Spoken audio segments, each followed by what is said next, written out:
tulungan yung mga farmers ngayon na may market yung squash nila.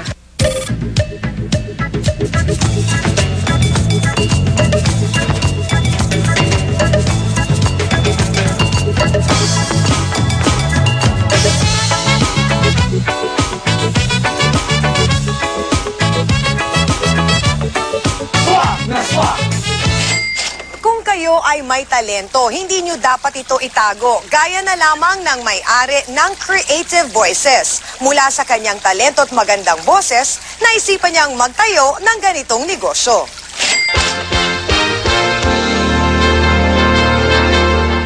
Sila ang mga boses na nasa likod ng ating mga kinagigiliwang telenovela o anime.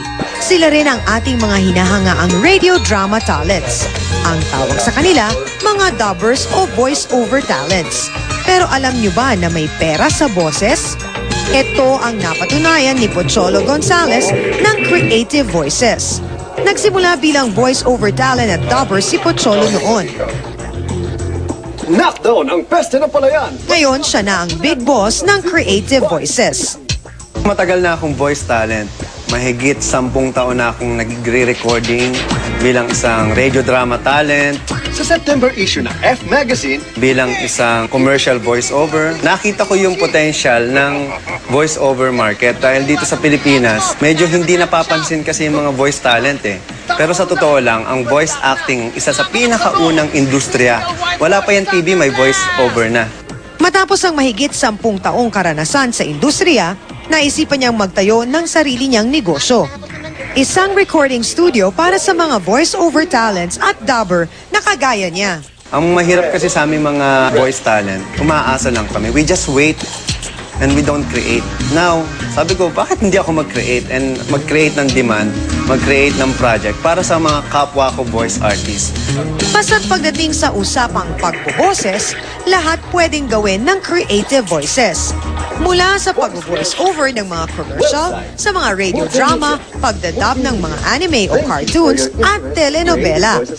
Dito sa Pilipinas, sumusunod kami sa tinatawag na standard. Ang isang voice-over ay 15 to 30,000. Pag sinabi mong voice-over, siya yung boses ng particular na produkto. Ang character voicing naman, yun yung mga character. Kung uy, bumili ka na ng bagong produkto namin. Ganun.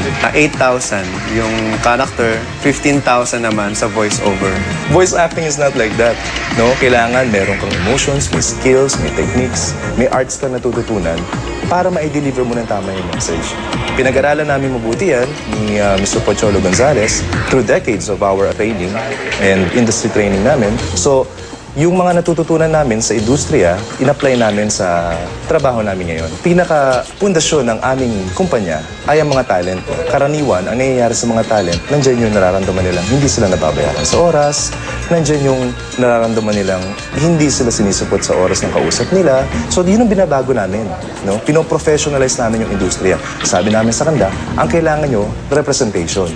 Kumpanya. No? Na magbibigay ng proper billing, magbibigay ng proper contracts and documents. So doon ako papasok bilang marketing manager nito. Kaya't ang payo niya sa mga voice talents, kailangang mahalin at pagyamanin ang inyong mga talento. The smell went away. For them, it was a red letter day. And that is the story of John and Sue. The productivity of this